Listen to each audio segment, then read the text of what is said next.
Good afternoon and welcome everyone. Thank you for taking the time to participate in today's live webinar. This session will focus on bringing the Residents' Bill of Rights alive through a person and family-centered approach. Before we get started, you'll notice that we've muted all of your microphones in an effort to eliminate background noise and distractions. We have protected time for a question and answer period at the end of today's webinar, at which time we'll invite you to type your questions into the chat box or unmute yourself to ask your question aloud. Today's webinar is being recorded for education purposes and will be made available to all participants following the session. The webinar will also be archived on the OARC website. At this time, I'd like to invite OARC's Director of Education and Community Engagement, Josie Lee Gibson, to formally begin our session today and introduce our special guests. Thanks, Melissa, and thank you everyone for joining us this afternoon. I am joined on this webinar this afternoon by team members from both Braemar, Brittany Young, and FJ Davey, Sandy Campbell, and Carrie Garthstone, who you'll hear from shortly.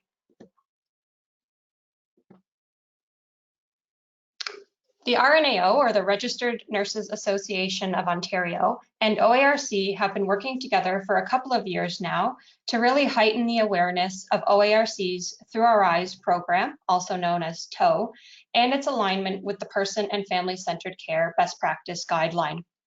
Today, I'll provide a brief overview of the Through Our Eyes program, but we'll focus primarily on hearing from the experiences of our two guest long-term care homes. The webinar is really an opportunity for you to hear from your peers, to see what the impact, adaptability, and sustainability of the Through Our Eyes program can look like, and how it aligns with the Person and Family-Centered Care Best Practice Guidelines.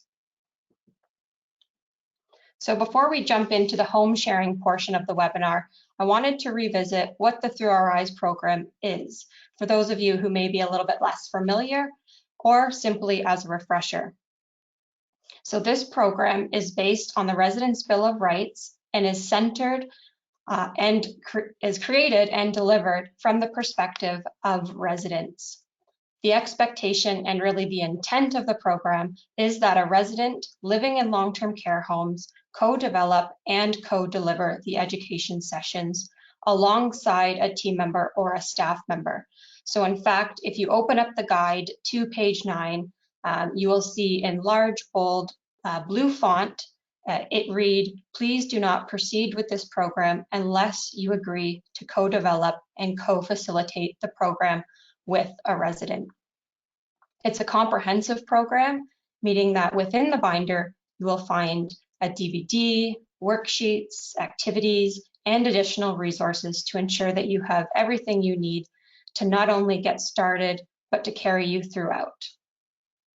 Within the Through Our Eyes program, all residents, and this is a really unique part of the program, all residents can be engaged as teachers, even those living with significant cognitive changes. And you'll hear an example of this later on today. And lastly, the program is rooted in relationship building. It's what makes the program and the experience so valuable. It's the authentic relationships that are not only developed, but are nurtured, and the personal connection between people that live and work in long-term care homes. It's hearing directly from residents on how what they see and hear shapes their everyday life. I think it's important just to take a quick step back here and share with you the history as to why the program was created. And so about 7 or 8 years ago now, OARC was invited to see an educational video on the Residents' Bill of Rights that was created by Durham Region, primarily for staff education purposes. And it featured residents living within those Durham long-term care homes, speaking about Residents' Bill of Rights and why they were so critical to their quality of living. Within a few months of that, OARC was entrusted with that video with the hopes that we could bring the messaging to a larger scale. That video is 27 The Line and is actually one of the tools that is included in the Through Our Eyes binder. So we knew that our law states that Residents' Bill of Rights must be posted in a conspicuous place in every long-term care home, and that it must be supported through mandatory annual education for all team members and volunteers within long-term care. So we really began to try and understand what the status quo was at that time. So we formed an advisory group to dig into what the current forms of Residents' Bill of Rights education were, and bottom line, we wanted to know, was it working? Did residents in fact feel that their rights were being upheld and supported? The overwhelming consensus from that group was no, that the current forms of education were not working. Residents reported that their lived experience, so their day-to-day, was not indicative of having their rights upheld or honored. And so it was that gap between education existing and residents' experience not reflecting it that was the drive or the reason for OARC to produce something that had greater impact, that would lead to changed staff or team member behavior, and to ultimately improve the residents' lived experience.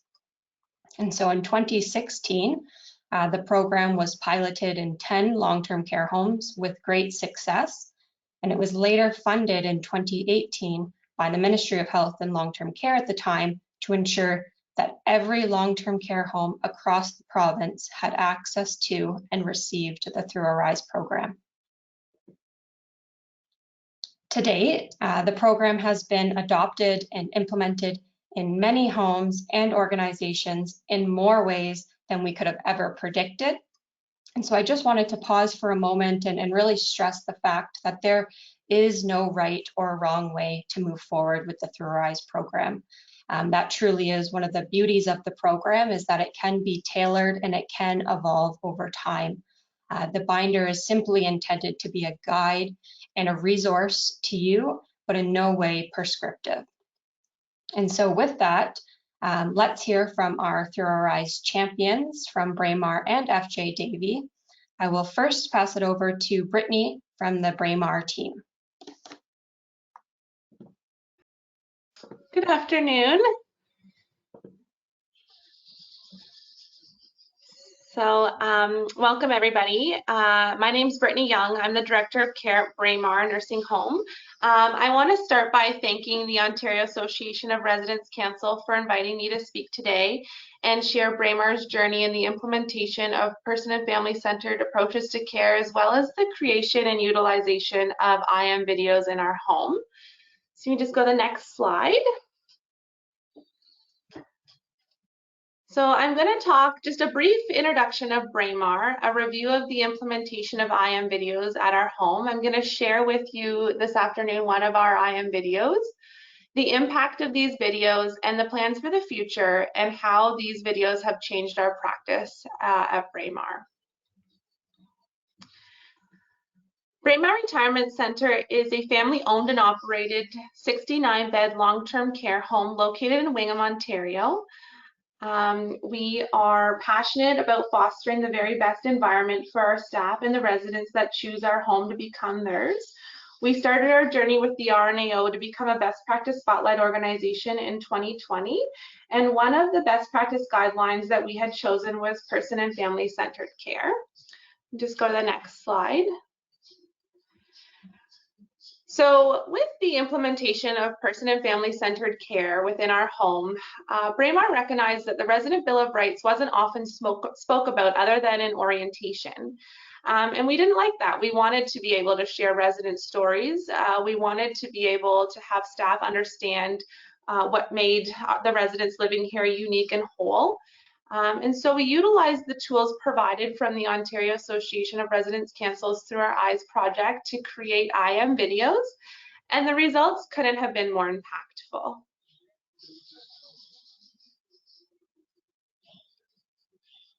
So this is our video of Jean Hill.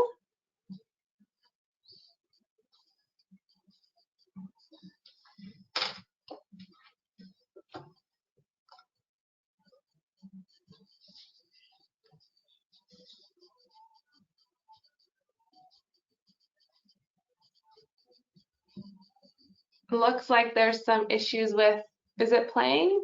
I don't think it's playing the.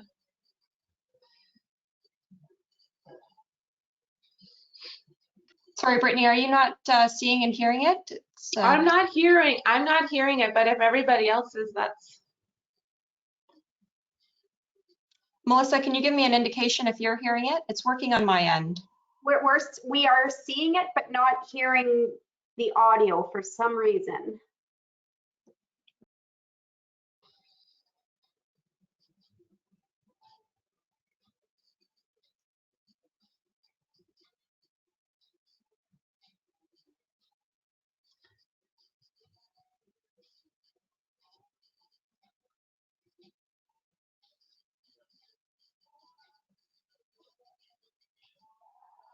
Is that any better?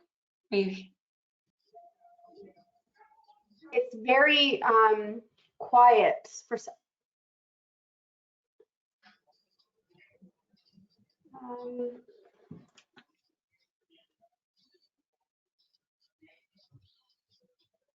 Okay, well, let's go through it. Hopefully, some of you are able to catch the content of it. And if not, we will make sure that these videos are included in the recording that is sent out to each of you following today's webinar.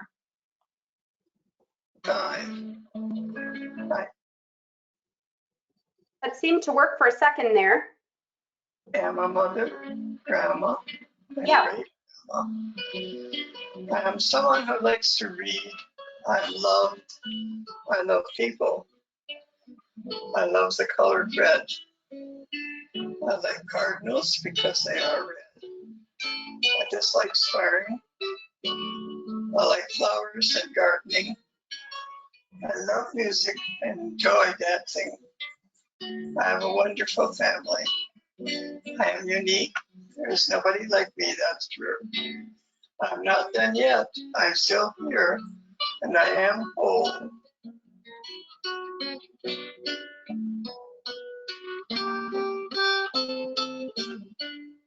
I am Jean Hill.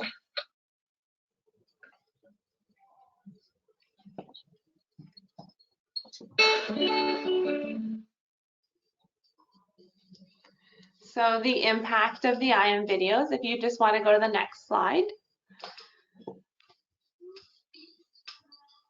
So we really felt after the implementation of IM videos, it was an opportunity for staff that created the videos to have a greater understanding of a resident's past and what made them unique and whole. It kind of reminded us of our passion and why we come to work and what makes, just reminding us how lucky we are to be a part of these people's lives and their journeys. We posted the videos on our Facebook page and the response was overwhelming. So grateful from family members, feeling a little bit more connected during the pandemic, but also an opportunity for the community to connect and understand the stories and better understand the true art of care within our home.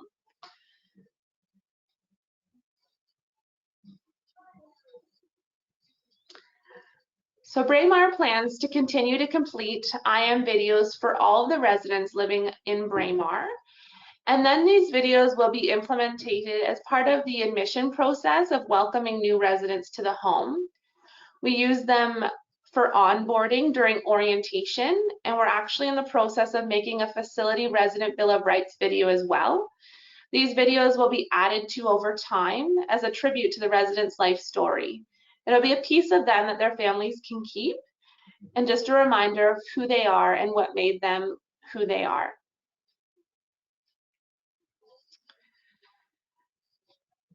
So the COVID-19 pandemic had brought many challenges to long-term care and probably one of the most difficult years for most of us. And with all the negative media surrounding long-term care, Braemar just wants to take a quick opportunity to share some of our feel-good stories and the positive impact that the implementation of person and family-centered care has had on our facility, along with the IM videos. So this is our launch party last year when we got the confirmation that we would be working with the RNAO to become a best practice spotlight organization. And it was just an opportunity for staff and residents to come together, celebrate, and really break down some of those walls that are associated with that us and them culture of residents and staff, but really just us and we. And it was just an amazing opportunity to sit down and laugh and smile together. Just want to go to the next slide. Again, here is just some of the residents enjoying a campfire last summer. And again, just breaking down that stigma that this is a place that's so dark and lonely, but really, you know, this is a place where we can focus on people's wants and wishes and enjoy moments together. Just go to the next slide. Again, just patio games and creating purpose and creating smiles. It's what we're so passionate about at Braemar. Next slide. This was last summer, some of the creative ways that we were able to still bring entertainment to the facility. So we had lots of events that were sort of through a window. We had music entertainment set out on a patio. And then as the weather got better, just placing the entertainment greater than 6 feet apart so that we could still enjoy these moments together. Next slide. We have Trendy Tuesdays, which again is just the staff and residents take part in. And again, that breaking down the stigmas that, you know, we're all here for a task-centered sort of environment, but not at Braemar. We're here together to enjoy moments and smile with one another. Next slide. And one of the greatest things that we've seen is that our activity department works together with the residents in planning events, and that when we're truly person and family centered, the residents are involved with the entire process, the decorating, the event planning, and sort of outseeing. This past Halloween, we had windows all set up so residents were inside and they were able to still be a part of Halloween and seeing grandchildren and community members and being a part of that entire process. Next slide. And then we had Santa and Mrs. Claus visit this Christmas. We had an elf on the shelf, and again, just creating moments out of, you know, simple things that can bring people together. And the next slide. So I just again want to thank everybody for joining in today and listening to our story. These are just some of the faces of our team and our BPSO group. We can go to the next slide. It really is an interdisciplinary team and really just lots of people coming together and for the betterment of long-term care in Ontario. Next slide. Again, just some more of the members of our team. And again, thank you for letting us be a part of today's webinar and sharing our story. And that's it. Thank you very much. Thank you, Brittany. I'll now turn it over to Carrie and Sandy from the FJDV team. Hi, everybody. Thanks for coming to the webinar. My name's Carrie, and I'm going to be starting, and then I'll hand it over to Sandy. So just a little bit about our home. So the FJ Davy home is a 374-bed long-term care home. We're located in the Northeast Lynn in Sault Ste. Marie, Ontario. We consist of 12 resident home areas, and overall we employ approximately about 450 people. We're in our 3rd year of the BPSO program and will be designated this year, which we're very excited about. And the Through Our Eyes program has been a very large part of our journey. We didn't realize when we started this journey and started this program what an impact it would have and how big it would become in our home. Next slide, please. Sandy Campbell is one of our home's many champions, and Sandy has been a huge blessing for this program. I kind of brought her in and she's run with the program.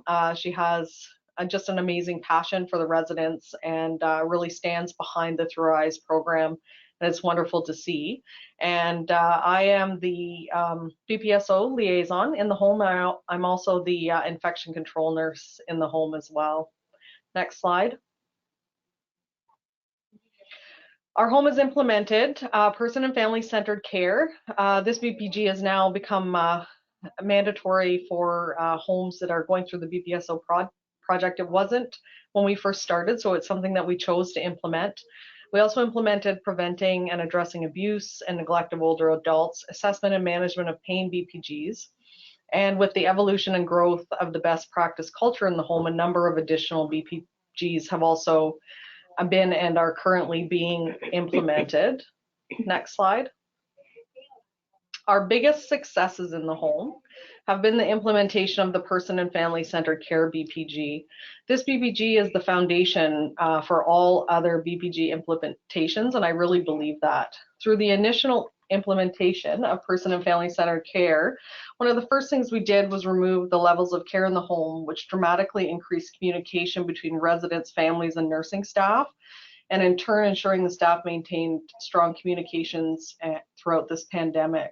This transparency helped family members that were unable to come into the home to trust that there was open communication with regard to any health or care changes. From there, after we removed the levels of care, we began implementation of the Through Our Eyes, Bringing the Residents' Rights Alive program created by OARC. When implemented, this program absolutely supports all of the recommendations in the Person and Family Centered Care BPG. We're so proud at the FJ Davey Home that we have maintained this program throughout the pandemic by thinking outside of the box a little bit and engaging students that we bring into the home to help us support this program. I'm going to turn it over to Sandy now, and she can give you a bit more background. So next slide. Hello, everyone. The Through Our Eyes program was originally intended to be designed and implemented through the programming staff working with and for the residents, but the onset of COVID changed the entire scope of our jobs and we were no longer available. So the challenge became how to maintain implementation of TOE. Carrie brought in third-year BSCN students, and I worked with them in connecting with residents to create presentations. And the BPSO liaison is the infection control lead in our home. So naturally, there were many times when Carrie was unavailable due to multiple challenges of leading the home through a pandemic. Carrie approached me to assist and act as the home's contact for nursing students. During the provincial lockdown, excuse me, it became an additional barrier to anyone coming into the home. So on January 29th, we were declared an outbreak, which lasted for 29 days. So at that time, when the students were not able to come in, I worked with Frida and Jonathan and Jessica, who are two BSCN students, to create TOE presentations with the input of family members and a caregiver. The results were really amazing and creative in the face of numerous challenges. In a home this size, it's difficult to safely assemble staff to view the presentations. So we've determined the most effective way to, continue this invaluable education is by having the presentations in the resident home unit, home areas on the unit where the presenting resident lives. So that way the staff that are most involved with that person will be at the presentation. Carrie's also going to be adding the 27 video to our Surge Learning to make it mandatory viewing for all staff. Next slide, please. The FJ Davey has always supported and continues to support nursing student placements. Nursing students have played a key role over the BPSO process in supporting BPG implementation, and now we've also involved families and caregivers. Next slide. As part of her presentation, Jessica created this slide highlighting the 3 rights deemed most meaningful for Franca by her family and in consideration of the person she was and is. An important benefit of TOE is the legacy piece. There's the legacy of memorializing, but there's also the living legacy. So when residents move into the home, families are always saying to me, I wish you could have known my mom or my dad when they were this big and they were a fully capable and complete person. But I can respond to them that to me they are this big, and we see the person as whole because this is where our paths crossed. And we were not present for the loss of independence, physical and cognitive abilities. I think working on the TOE programs helps the families to sync the person they knew with the person they know. Franca's daughters were able to find, build on, and connect to the character and qualities of the mother they grew up with to the woman she is now. It helps families realize that person is still in there, still capable and interested, even if it's in a different but just as meaningful way. It also ties in beautifully with the My Wishes program, which many residents indicate they'd like to work on a legacy piece for and with their families. So once again, that's a wonderful link to PFCC. Next slide. So this is the video that Jonathan created with a caregiver through Betty's eyes.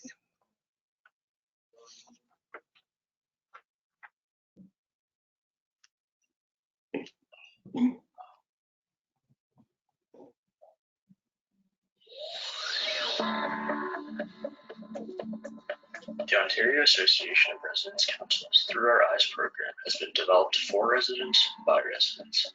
Its focus is to bring the 27 Residents' Bill of Rights to life from their perspective as they're entitled to them. It also assists in identifying them, who they are as a whole person and how each right pertains to them specifically. Within this presentation, there have been 3 rights that have been selected by Betty Busdine. These 3 rights are the ones that stood out to her specifically. This is Through Her Eyes. But first, here are a few of Betty's favorite activities which she loves to do around the home and are very important to her. She loves to sit in her chair to look out the window and at her many photo albums, dance, do arts and crafts, color, but she especially loves to sing.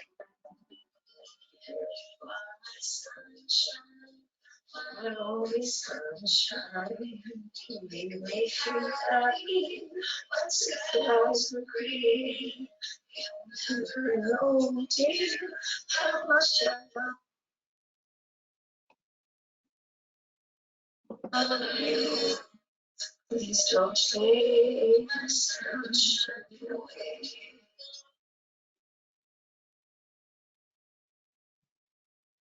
Respect and dignity. Every resident has the right to be treated with courtesy and respect in a way that fully recognizes the resident's individuality and respects the resident's dignity. This is very important to Betty as she likes to feel included within activities.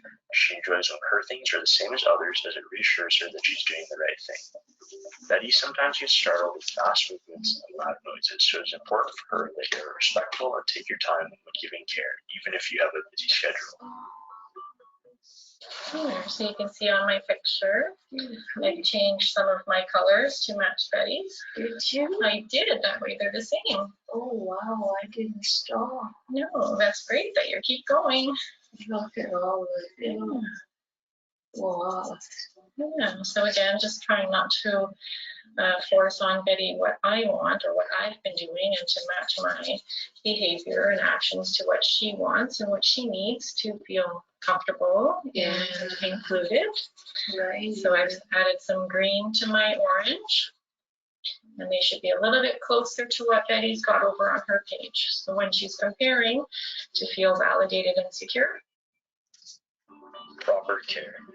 Every resident has the right to be properly sheltered, fed, clothed, groomed, and cared for in a manner consistent with his or her needs. It is important for Betty to have proper care as she loves to be neat and tidy. She loves when her clothes are neat and folded perfectly, so it is important to her that you take your time when helping her get dressed or when putting her clothes away. While eating, she prefers room temperature water or juices without ice as her beverage of choice, which is essential to Betty's proper care routine. It is important for staff to respect that everyone likes things a certain way, even if it's not how you do it personally. Independence. Every resident has a right to receive care and assistance towards independence based on a restorative care philosophy to maximize independence to the greatest extent possible. This right spoke to Betty because she loves to be independent and do things on her own if she can.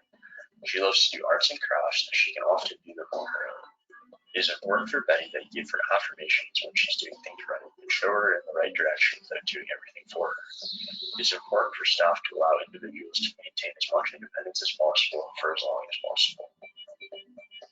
These rights are excellent guidelines towards how care should be completed and are excellent examples to follow, as each resident is different and unique. It's important to understand that it matters more how the care is received than how it was intended. The following I am statements are a few things that Betty would like everyone to know about her. I am mother of 2 boys. That's all I had. Rodney and Kevin are the 2 boys. I am happy when I am included. I like it when mine is the same as yours. I want to do it myself. I am afraid sometimes, and I get started easily by fast movements and loud noises. I am very focused and like my things neat, tidy, straight, and clean. I like to hold your hand to show you I care. That's it. I like when you hold my hand. Oh, I like I am cuddly. you are very cuddly and affectionate. Is that what it is? Yeah, Well, that's one. that's one of the beautiful things about you. Yeah. I like to sing, dance, read, do craft and coloring, and help others. I am not done yet. I am still here, and I am home. I am Betty Bustigan.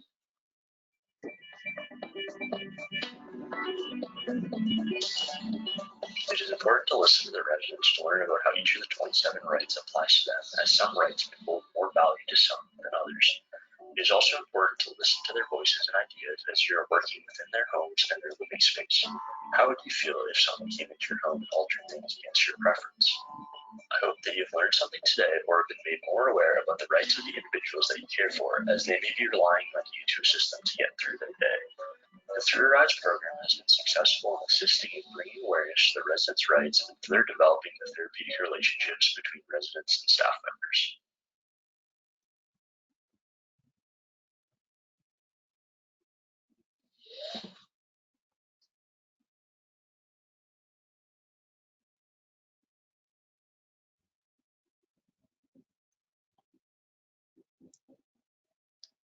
Sandy or Carrie, was there anything else you wanted to add?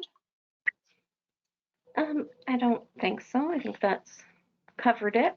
Yeah, no, we just we just want to stress to everybody that joined how important this program is in long-term care, and how much it supports person and family-centered care. And like you said at the beginning, there is no right or wrong way. And in the beginning, we struggled until we found our pace and we found what works really well in our home and for our champions and moving the program forward. And once we found our pace, and kind of, you do have to think outside of the box, especially during a pandemic, to keep the program moving. It's gone along amazingly. So it might seem intimidating at first, but the end results are just phenomenal, and it's so worth the implementation. And that's all I have. Thank you. So I think with that, we will move forward to opening it up for question and answer period. As Melissa mentioned at the beginning, you can either unmute your independent line to voice a question or a comment, or there's also the questions box located at the bottom of your toolbar. So we'll just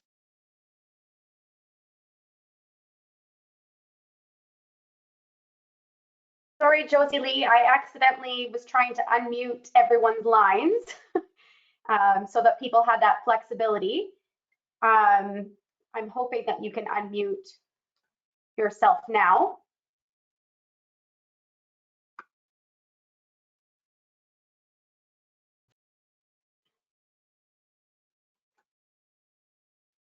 Oh, sorry about that, everyone. I've got the chat box or the question and answer window open. If anyone would like to ask a question of our wonderful presenters today, or share perhaps that there's an implementation approach that we haven't heard, we would love to hear from you in the group. We do use our Seasons magazine as kind of a knowledge translation tool. And in almost every issue, we do try to highlight the journeys from different homes and the unique approaches and implementation stories that they have had. And, you know, people have been very forthcoming about the good and the bad and the ugly. But at the end of the day, there does appear to be consensus that in taking a chance and implementing the program is changing practices, and it's really changing home culture and puts the person back in personhood.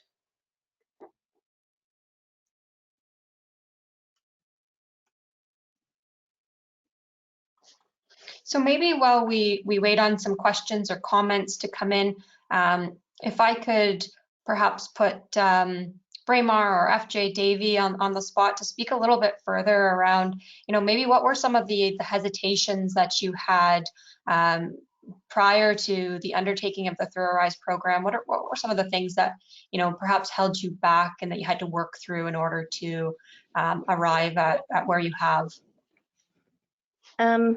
This is Sandy. We were very challenged in grasping the whole concept of the program. I mean, you could understand what it was, and yet you had to really, in long-term care settings, it doesn't really fit the way the program's designed in the book, the manual. There are so many variables that come up and things that just are not, they don't happen the way it's listed there so neatly. And you have to really adapt every single program and presentation you're developing to the needs and abilities of the resident. And, you know, sometimes a resident might be able to sit for 10 minutes. Sometimes they might sit for half an hour and discuss it. And the next time you go back, they may have no recollection of that last 20 minutes that you spent with them. So it's very geared towards what the resident's able to do and willing to do, of course, and also their physical capabilities. And I worked with a lady who one day she would have no voice, and the next day she could speak. And the day before we did our presentation, she couldn't talk at all, but that day her voice was really strong. And it was important for her that she was heard, that she wanted the staff to hear her voice. So I did very little speaking and she did the bulk of the presentation.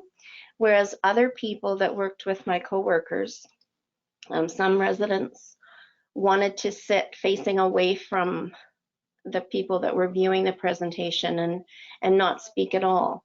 Some people wanted to be videoed speaking, but not to speak in the presence of other people. So it's very much, you have to take each presentation as a whole new ball game kind of, and there's no cut and paste for this. You have to really develop the whole thing.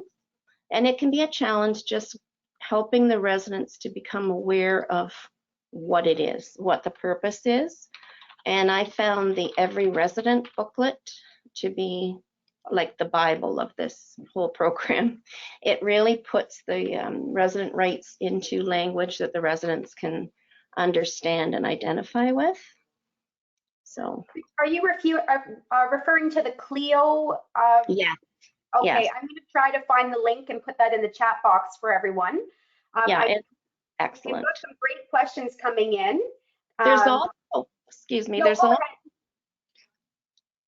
there's also a one page, I'm thinking it's, I don't have my binder here, but I think it's like 39, and it lists A to maybe G, and it's topics to discuss.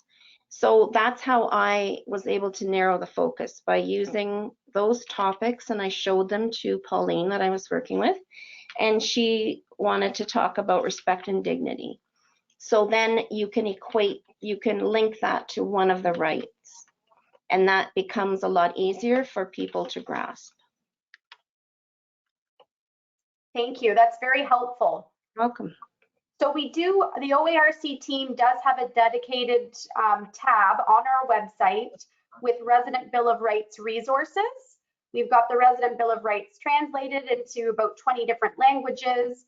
We've got the links to order the CLIO resource that goes through every one of the Resident Bill of Rights, which might be of interest. I know that's available in both English and French. You can also download it and print it out. I did that. Excellent. That's great to know. I did have a question in the chat box here from Cassandra about accessing the Through Our Eyes program. This program was mailed in hard copy to every long-term care home in Ontario. I believe it was March in 2018, and it was sent to the attention of your home's administrator.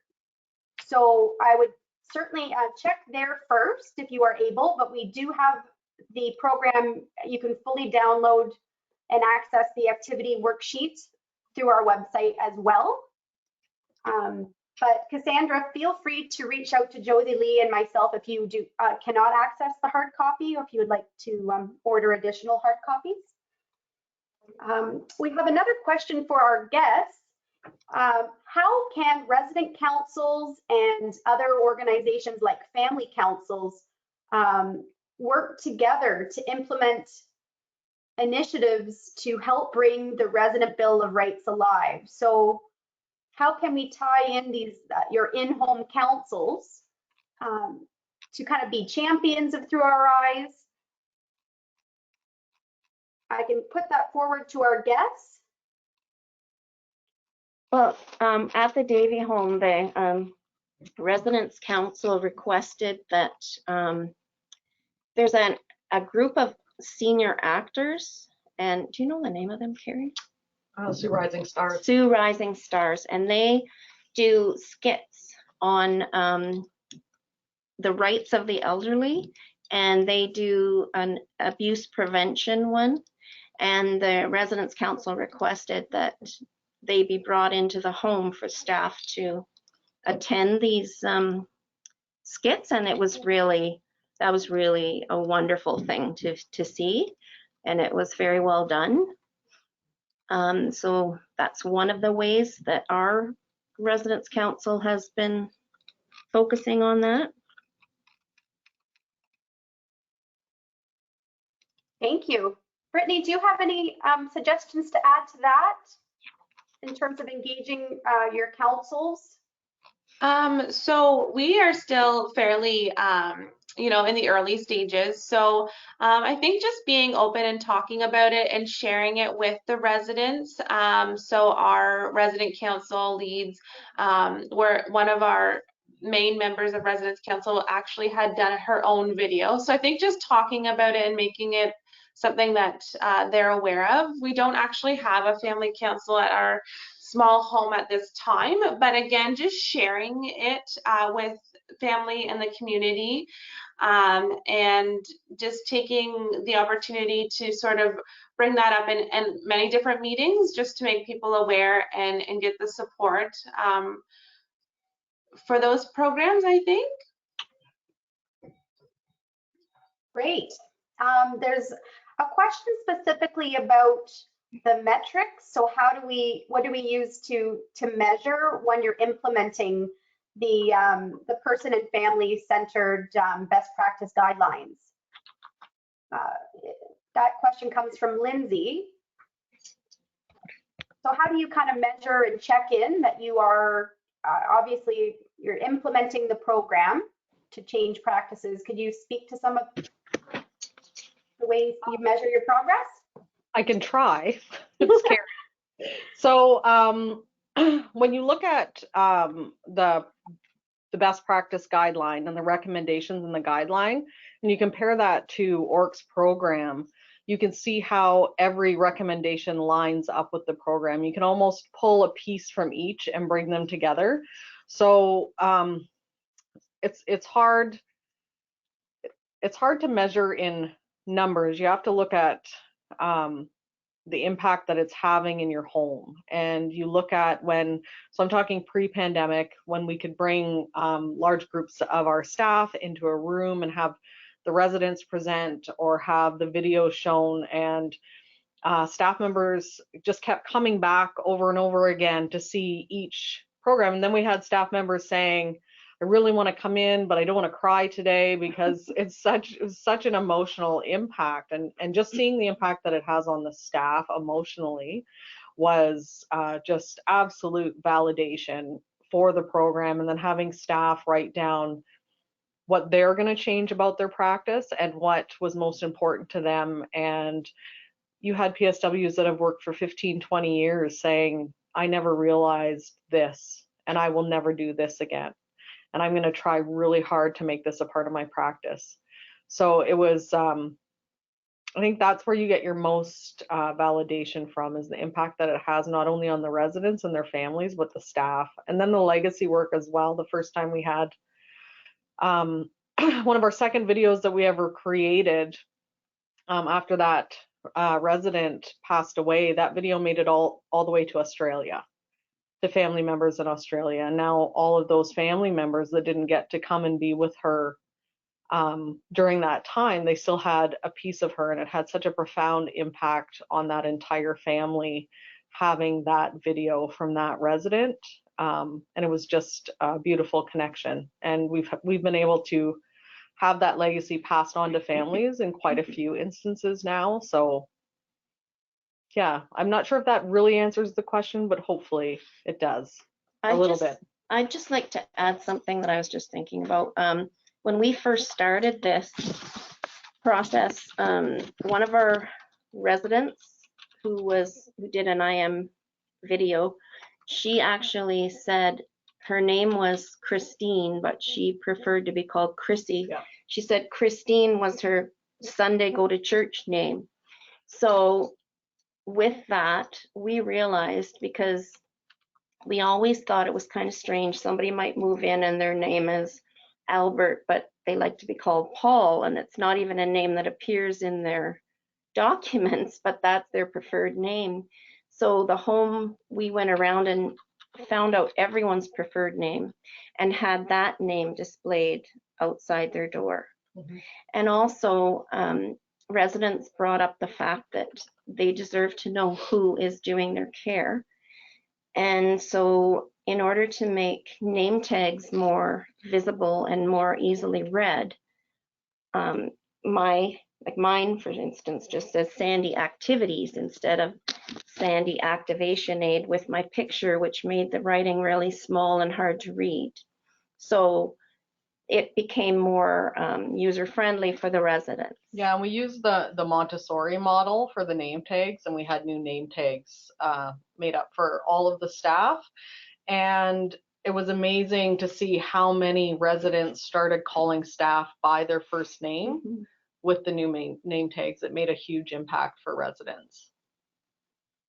So it's those little things that come out of it that maybe you wouldn't have thought about without the input from the residents on what's important to them.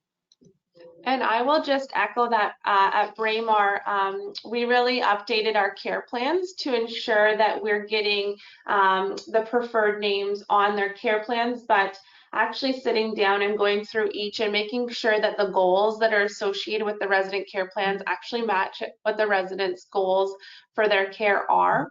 And so we're continuing to do an audit process for that on a quarterly basis to ensure that all the care plans are person and family centered. We also created tip pocket cards for staff, so just reminding of those things, to use their preferred name and to introduce yourself and to do those things.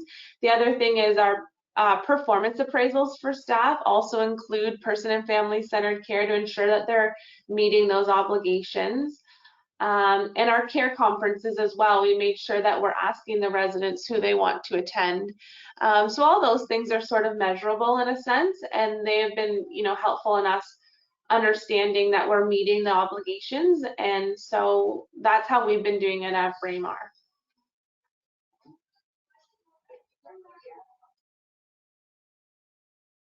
That's great. Thanks, ladies.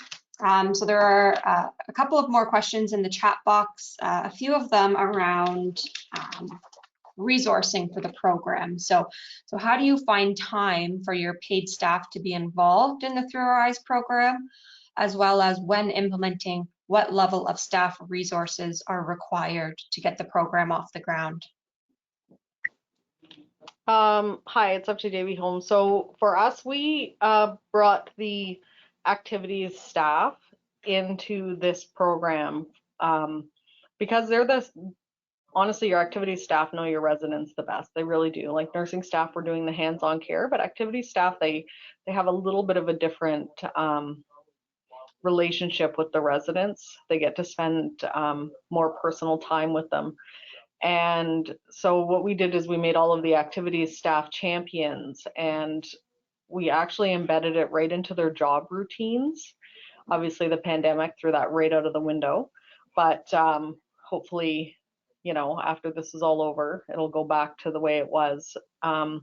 So we implemented, it goes right into their job routines, and the manager of the team was very, very supportive in allowing that time for them to have with their residents. So they worked it right into their calendars, and that's how we made it feasible here, just because we're such a large home. There were also 6 full-time staff, and each one of us is responsible for 2 of the 12 units.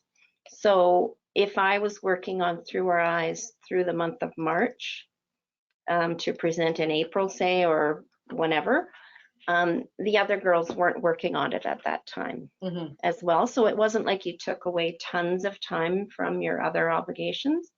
But part of the beauty of having activity staff do it is we do one-to-one visits as well. So you can work that into that kind of time frame.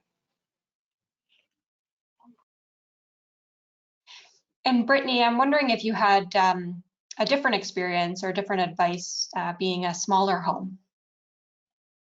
Yeah, so I mean, we've only really started with the IM videos, and I think what I would just say for smaller homes is not to get overwhelmed. I think one of the powerful messages that were shared at the start is you can do this however works for you. So try not to get overwhelmed with the binder, and just try and pick people that are already passionate about person-centered care and empower them. So we for sure, like with our BPSO, our team leads are already people that are passionate about these things. We also definitely involved our activities department and our restorative care aides to help with those videos and those one-to-ones. And so I would say it's a little bit similar to that, embedding it into their day, into their calendar, so that they know when they're going to be working on the videos.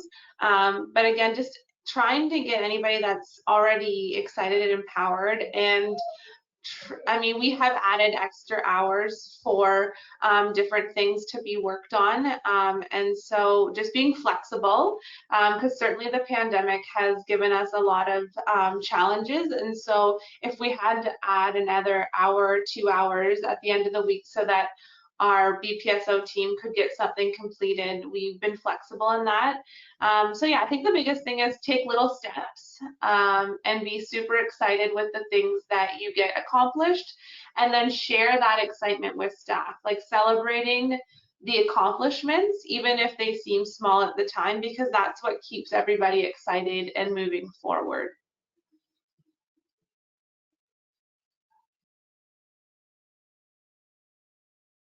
Thanks, Brittany. That's great. I'm hoping everyone can hear us clearly. I had a comment that some of the sound is breaking up a little bit, but I think there were some great nuggets of advice there. And we have heard that using students is another way to implement the program, especially nursing students completing community placements where they can't be involved in direct care or clinical work. This might be a great way to build capacity for students coming in and working in your home. Could also be a team member on modified duties. So really thinking outside the box, and as Brittany said, you know, take it slow, scale it to what you can do at the pace you can do it. So thank you for those great questions coming through. We did have a question from a resident in Toronto. Virginia would like to know, do you have any tips or suggestions for increasing kind of staff buy-in or support for the program? If you have residents who are keen to get the program off the ground, but perhaps not the support of team members or leadership in the home, how could maybe residents get this program rolling?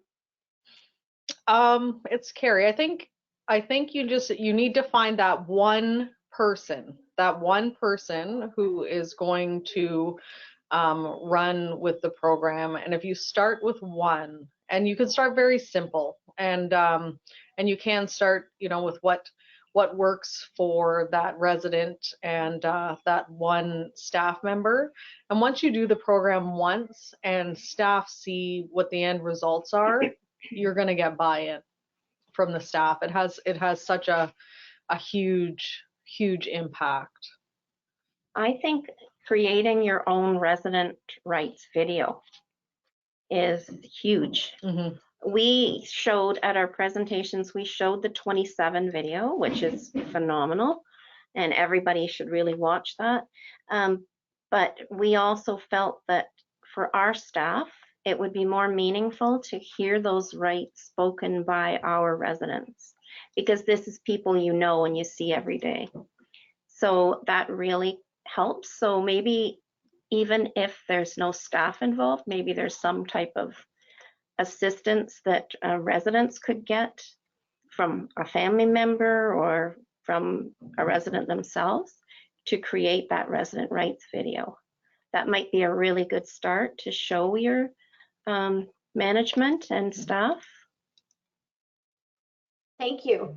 And I do think if the resident council talks about this program, perhaps at a meeting, and the discussion and the interest is documented, perhaps that might invite a conversation with leadership in the home, and it might be an opportunity to check out some of the great implementation stories that we are starting to hear and to share, and talk about how it might work in your home. So it might, as you said, it might start with kind of finding the right person at the right time, and have that willingness to kind of envision the possibilities. I had a comment from Sharon, another resident, that she shared that creating these lived experience videos of residents and team members really helps to build great relationships that help build the culture of the home. So I agree, Sharon, creating the videos, especially if a resident can't present in real time, it's very impactful to have the videos that can be incorporated into team member education or education for students and volunteers. So thank you for that contribution. It's hard to believe we're nearing our 3 o'clock mark.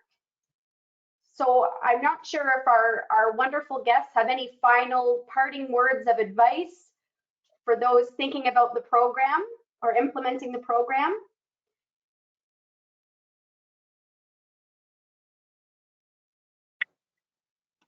Our only advice is to just embrace the program and just make a commitment to move forward with it, and you'll see the results, and you'll see the impact that it has on staff and residents, and you'll see the change within your facility once the program is implemented.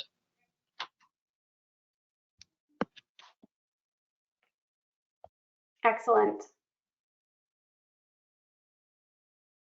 There are lots of great comments coming in. I will try to follow up with you via email, as I did want to take this time to say thank you once again to our very special panel of guests, to Sandy, to Carrie, and to Brittany.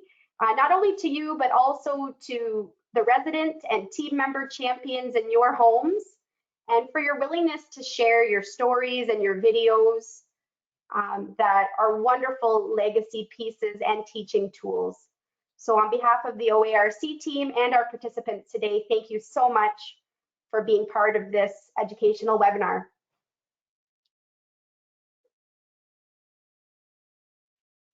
If anyone has any questions about the program, please reach out to Josie Lee and myself, and we look forward to supporting you through the process. Thanks everyone, and have a great afternoon. I had one question. Oh, yes? Oh, how do I get a copy of the webinar so I can go through it at my leisure? The slides? Yeah, everyone who has registered will be getting an email either end of day or tomorrow with a recording. Excellent. Thank you so much.